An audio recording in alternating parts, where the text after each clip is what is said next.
So let us now proceed to installment liquidation. Okay? Now in installment liquidation, meron na tayong cash withheld, no? And this cash withheld is for future liquidation expense and future unrecorded liability. So meron kasi class syempre na pag nalaman ng mga supplier o kaya creditors na nagle-liquidate na, no, ang isang partnership, then maniningil sila. Eh baka hindi naka-record, so hindi siya recorded liability. So nag-anticipate tayo na baka may future unrecorded liabilities na maniningil yung creditors or baka may future liquidation expense. That's the purpose of withholding cash. Okay, anyway, ano naman installment naman yung payment. So again, in computing for the cash available for distribution, you have to start from beginning cash, okay, plus proceeds, okay, minus liability. Itong liability na to class, yan ay recorded liability, no? Recorded. Minus liquidation expense, then magdeduct ka dito ng cash withheld. Okay, cash withheld. Yan. Okay? So, ito deduction tong tatlo to get your cash available for distribution. Okay? So, ngayon, sa installment liquidation, you have to determine correctly muna itong cash available for distribution. Say for example, in the month of January, okay, month of February, yan, and month of March. So take note na itong cash withheld mo dito sa month of January, kaya hindi mo ibinayad yan, okay, sinet aside mo, kasi baka pagdating ng February, okay, merong unrecorded liability maningil or meron tayong liquidation expenses. So, your cash withheld on January will become your beginning cash on February. Ayan. Tapos, dagdagan mo na naman ng proceeds kung magkano ang napagbentahan sa month ng February, minus liabilities, okay, minus liquidation expense, recorded kasi pwedeng yung liability natin, like nung sa last problem natin dito sa handout, ay installment din yung pagbayad. Pwedeng dito pa lang buo ng nabayaran yung recorded liability or pwedeng in installment basis. Okay? So, we have here cash withheld. Ayan. So, last, we have here beginning cash on March, which is your cash withheld in February.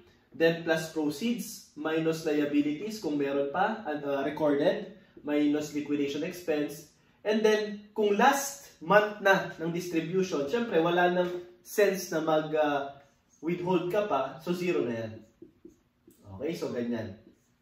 So, ganyan yung format natin, class, in computing for the cash available for distribution. Now, itong cash withheld na ito, okay, so lagay natin dito, no? Cash withheld, para saan yan? Tatlo po, no? Tatlo ang components ng cash withheld. Una, for future, okay, liquidation expense, future lex. Yan, ina-anticipate mo na magkakaroon ka ng expense next month, March, okay, February, and then March. And also, may future unrecorded, okay, unrecorded liabilities, no? So, yung wala dito, naningil ngayon, in-anticipate mo na ulit. And pangatlong component niya ay, okay, unpaid recorded liability. Okay? Ibig sabihin, nandito naman siya, pero piecemeal or installment mo binayaran yung liability na yan. Okay? Kunyari, 40,000. Nagbayad ka muna ng 40%. Yung 60% dito mo sa cash withheld ilagay. Okay? So, ganun yun. So, para makompute mo kung magkano lang talaga yung available cash na i-distribute among the partners. So, anyway, kung winidhold mo siya, magiging beginning balance naman siya next month. So, yan muna, class. Okay? Simulan nyo dito sa computation ng cash available for distribution. Okay?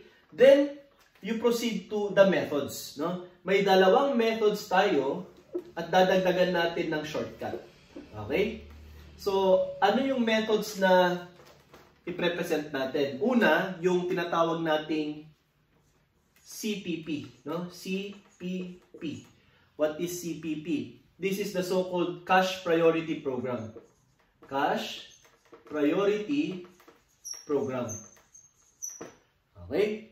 So sa cash priority program class, you have to compute first your loss absorption potential. No, LAP. Okay? And the loss absorption potential is equivalent to total interest of the partner, okay? Divide this by the percentage P&L. Okay? And the partner who has the highest loss absorption potential will be first in priority. Tapos susundan nung second in rank, okay? Priority 2, kasama pa rin naman yung first in priority. Okay? Plus yung second in rank. Tapos kapag na-settle na yung first and second priority, at kung tatlo lang sila, P&L na yung magiging hatian ng cash available for distribution. So, ito muna, no? Say for example, partners Ken, okay, Ed, and Mai. So, yan.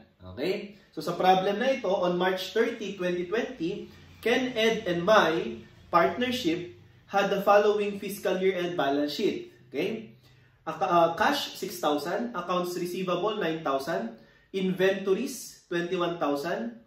Plant asset, you have 19,500. Loan to Ken. So that's a deduction, no, sa account ni Ken or interest ni Ken, 7,500. Accounts payable, 10,500. Loan from Mai. So pinautang ni Mai ang partnership, so that's additional sa kanyang total interest. Ken capital, so ilagay natin dito, no, capital 21,000. Okay, Ed capital 15,000. Mai capital, you have here 9,000. Okay. Syempre yung capital dadagdagan or babawasan mo ng loans, no? Si Ken, mababawasan siya ng 7,500. Okay, so minus 7,500. Okay? Kasi siya po ay umutang, no, sa partnership.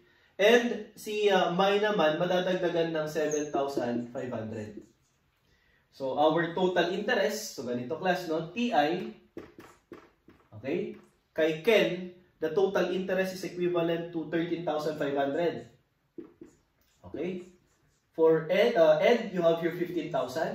And for Mai, we have 16,500. Okay. Now, applying the cash priority program, okay, yung CPP, i-divide mo, no? I-divide mo itong total interest na ito sa kanilang P&L. Ano ba ang P&L ni Ken? We have here 40%. Si Ed, we have here 20%. And then si Mai, 40%. Okay? So kung i-divide natin class, no? So you have your 13,500 divide this by 0.4 or 40%. 15,000 divide this by 0.20 or 20%. And 16,500 divide this by 40% or 0.4. Okay? Mako-compute mo ngayon, no? Malalaman muna natin kung sino ang first in priority. So you have here 13,500 over 0.4. We have 33,750. Okay? So ito po yung loss absorption potential, 33,750. Dito naman kay Ed, 15,000 divided by 0.2, we have 75,000. Okay, 75,000. And for Mai, 16,500 divided by 0.4, we have how much? 41,250. So 41,250. So dito pa lang class, malalaman mo na sa first priority, first in rank, si Ed. Second in rank, si Mai. Tapos third naman, itong si Ken. Okay? Pero, ganito class aalamin mo ang priority 1, okay, priority 2, and priority 3. So, dito sa priority 1, change times P&L. Priority 2, change times P&L. Kasi tatlo sila di ba? So yung priority 3, P&L na lang ang hatian nila. So take note of this. Okay? So ngayon, i-solve natin. Burahin ko na itong notes natin sa taas. So si Ken, meron siyang 13,500 na total interest. Si Ed, meron siyang 15,000 na total interest. At si Mai, meron siyang 16,500. So take note of this. Tapos ang loss absorption potential ni Ken, 33,750. Si Ed, 75,000. At si Mai, meron siyang loss absorption potential na 41,250. Okay? So, to compute, okay, kung magkano yung priority payments, so we have again loss absorption potential, Ken, 33,750, Ed, 75,000, and then Mai, 41,250. So, ipa-plot mo lang class, no? So, babawasan mo to ng 41,250. So, para magpantay sila sa priority 2, 41,250, 41,250, and 33,750. So, dito, magbabawas ka ngayon dito ng difference. That's the difference, o yung change. Diba? So, 75,000 minus 41,250, that's 33,750. So, 33,750. And this 33,750, multiply mo ng PNL nila. 4:2:4. Okay? So, 33,750 times, okay, times 20%. Ang priority 1, kailangan nating bayaran ng 6,750, itong si Ed, okay, bago makatanggap ng payment, okay, itong si Mai, o kaya naman si Ken. Okay, so 6,750 ang priority 1. Sa priority 2, pagpantayin ulit natin, change, pare-parehas na silang 33,750, okay, 33,750, and 33,750. So the change now, kay Ed, meron siyang adjustment which is equivalent to 7,500.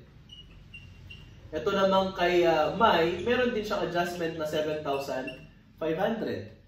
Okay? Again, change times PNL, that's the priority. Change times PNL, that's the priority. Since pantay-pantay na sila dito, puro PNL na lang yan ang hatian. After mas-settle yung priority 1, priority 2. Okay? So, to compute, no? Dito na lang natin ilagay class ha. Priority 1, okay?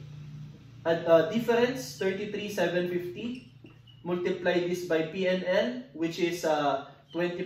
Ulitin lang natin mga kapatid, no? We have here 6,750. So, ibig sabihin, etong si Ed ay dapat tumanggap ng 6,750 first distribution. Kung may sobra, second distribution, priority 2, which is 7,500, multiply this by 20%, si Ed ulit ay tatanggap class, no? 75 times 0.2, we have how much? This is equivalent to, is it 1.5? 75 times 0.2. 1.5, okay? So, 1,500. Yan. So, ito, sa priority 2, si Ed pa rin ang tatanggap niyan. Okay? Now, sa priority 2, may 7.5 din itong si Mai, pero i-multiply mo ng 40%. Okay? 40%. So, 7.5 times 0.4 is equivalent to 3,000. Okay? 3,000. Ayan. So, ang tatanggap naman class ng 3,000 ay si Mai. So, ibig sabihin class, bago mag-PNL, pag in-add mo itong tatlo, 6,750 plus 1,500 plus 3,000, kailangan nating mag-distribute ng 11,250 bago mag-PNL ang distribution. So, ganun class ha. Bago mag-PNL ang distribution, you have to distribute, okay, a total amount of 11,250. Okay?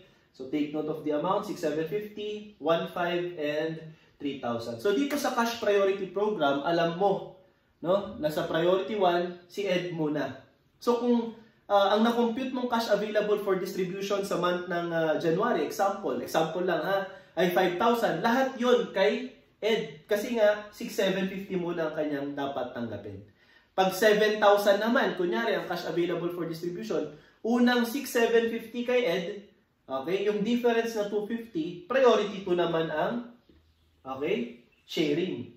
Sir, uunahin po ba yung 1,500 or yung 3,000? Hindi, magpi-PNL na sila. Diba? Paghatian na nila. 2:4, so that's 2/6 or 4/6, yung excess. Okay? So now, Ngayon na alam na natin, class, ang priority payments. No? Priority 1, 6,750. Priority 2, 1,500. Priority 3, PNL. Okay, 1,500 and 3,000 for priority 2. Okay? Ang next mong gagawin ay i-compute mo yung cash na i-distribute kasi alam mo na yung cash priority program. Program P1, priority 1, 6,750 kay Ed. Okay, priority 2, 1,500 kay Ed, 3,000 kay Mai. Priority 3, PNL na in excess of 11,250. So yun, na-note mo na yun. Ang tanong, magkano ba kasi yung i-distribute? Okay, so here comes now, additional information. During January, the following realization of asset and payment of liquidation expense occurred. Accounts receivable of 6,000 was collected and the balance is deemed as bad debt. Okay, so na-collecta, so that's plus proceeds yan. All inventories was sold for 15,000. So plus proceeds ulit yon. Liquidation expense of 1,500 was paid. Plus, before yung additional information na to, may cash withheld. Sabi dito class sa last sentence, the partners, okay, set the policy of setting aside 3,000 cash for contingent expenses every month until prior to the last distribution period. Siyempre naman, kung last distribution, wag ka nang mag-withhold. Okay? So, let us first compute yung ating cash available for distribution. So, beginning cash ay 6,000. Okay? Next, we have proceeds amounting to 6,000 plus 15,000. So, this is in the month of January. So, you have here 6,000 plus 15,000. So, that's 21,000. Okay? Minus liabilities, which is equivalent to 10,500. So, minus 10,500. Okay? Liquidation expense, LEX. Ang sabi sa problem, meron daw 1,500 na liquidation expense. And CWH, cash withheld. Okay? Policy ng company, you have here 3,000. Okay? So, the amount of cash available for distribution for the month of January is equivalent to magkano to? 6,000 plus 21, that's 27,000 minus 10,500, that is 6,500. Sorry, 17,500 I should say. Minus 1,500, okay, that is equivalent to 15,000 minus 3, that's 12,000.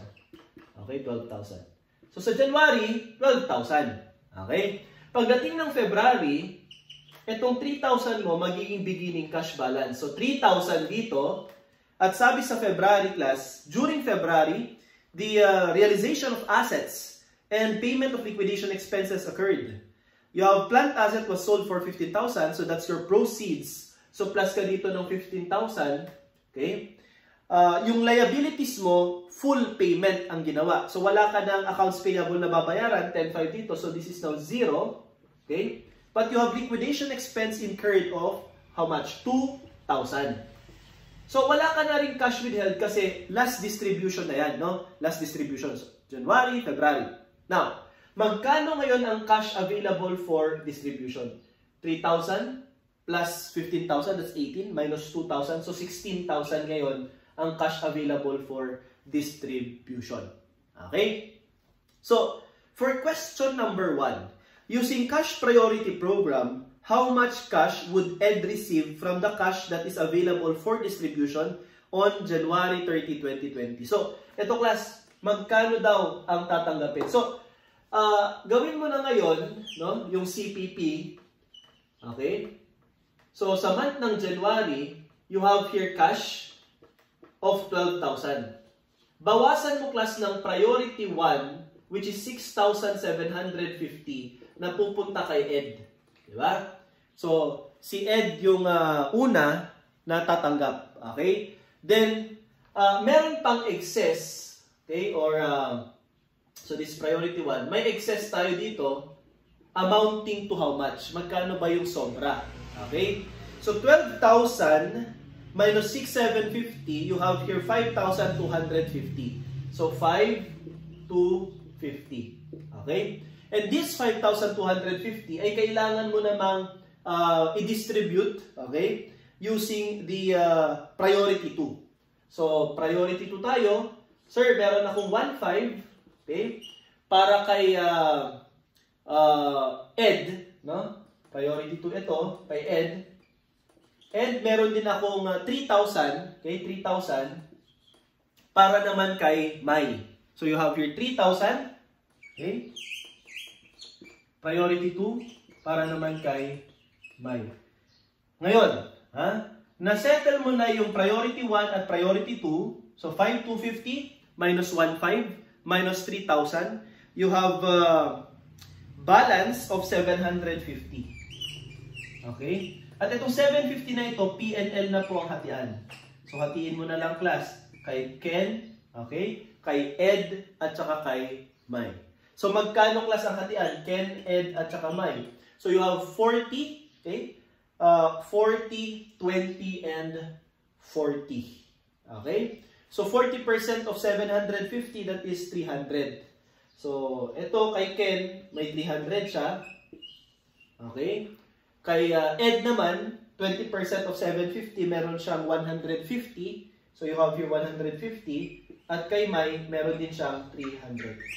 So, ganyan, class, no? Kung mapapansin ninyo, sa cash priority program, okay, dinidistribute mo lang. Level 1 muna, priority 1. Magkano tatanggapin? Priority 2. Okay? Ubus na ba? Hindi pa. Priority 3, PNL na yan. Ibig bang sabihin, sir, pagdating ng February, since tapos na si priority 1 at priority 2, PNL na yung hatian ng February. Itong 16,000, PNL na to? Definitely. Okay? So, ang sagot na natin, class, kapag February, madali na lang eh. Hatiin mo na lang yan ng tatlo. So, kay Ken, 40% of 16,000. Magkano yung 40% ng 16,000? Saan ba yung tanong ng February? Dito sa likod. That is equivalent to 6,400. Di ba? 6,400. Okay? Kay Ed, 20%. You have here 3,200. At kay Mai, 40%. You have 6,400. So, ito naman ang hatian, class, using cash priority program sa month ng February. So, class, take note, hindi tayo magsisimula ulit sa priority 1 every month. Hindi. Priority 2 every month. No. Kapag na-settle mo na yung priority 1, okay, sa January, okay, o kaya naman sa February, go to priority 2. Kung sinettle mo yung priority 2 sa February, o kaya naman sa March, after that, PNL. Okay? And any other distribution of cash sa succeeding months, PNL na yon. So, yun ang kagandahan, class, sa cash priority program. Kung alam mo kung magkano ang i-distribute, no, sa priority 1, priority 2, at PNL ratio nila, at kung tama ang cash available for distribution, madali mo na lang yung i-distribute. Pero syempre, you have to start from loss absorption potential. Okay? So, to answer question number 1, no? Using cash priority program, how much cash would Ed receive from the cash that is available for distribution on January? O class, i-add natin, Si Ed, ito, 6,750. Okay, 6,750. Plus, Ed ulit, 1,500. Okay? So, 6,750 plus 1,500. Okay? Magkano yan? So, that is equivalent to 8,250. Okay? Plus, may Ed ulit dito na 150. So, 6,750 plus 1,500 plus 150. So, ang total natin na dapat i-distribute kay Ed, letter D, dog, 8,400. Okay? 8,400.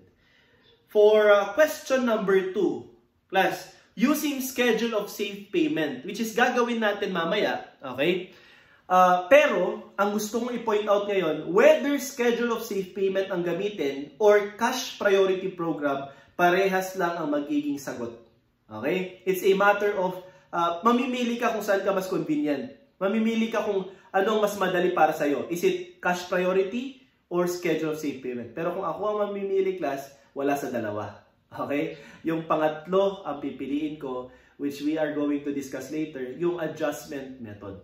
Okay? Mas madali po yun. Ayan. Pero ipapakita ko muna, class, yung basic. Kagaya nito, cash priority program. Okay? Take note, always go back to basic. Yung foundation. Diba? Tsaka ninyo, dagdagan ng techniques. No? Shortcut. Ayan. So, ngayon, for number 2, Yes sir, parehas lang palang sagot kung schedule of safe payment, kung cash priority program, or kung adjustment method, yung shortcut. So, for number 2, using schedule of safe payment, how much cash would Ken receive that is available for distribution on the month of January? So, ang sagot mo na class, kung si Ken, ito naman, Ed, Ed. So, ito lang yung kay Ken sa month ng January. So, sa month ng January, ang sagot natin, letter A, 300 lang. Okay? 300 lang. So, yan. That's for number 2. Okay? Pagdating natin sa number 3, using cash priority program, okay, how much cash would May receive from the cash that is available for distribution? O class, na-discuss natin, okay, na kapag na-settle na yung priority 1, priority 2, you can use PNL. Kaya dito class, sa 16,000 na to, nag-PNL na tayo. 40%, 6,400 kay Ken, 20%, 3,200 kay Ed, 40%, 6,400 kay May. So, ang tanong class dito, for question number 3, magkano ang kay May? So, sagot natin letter D, 6,400.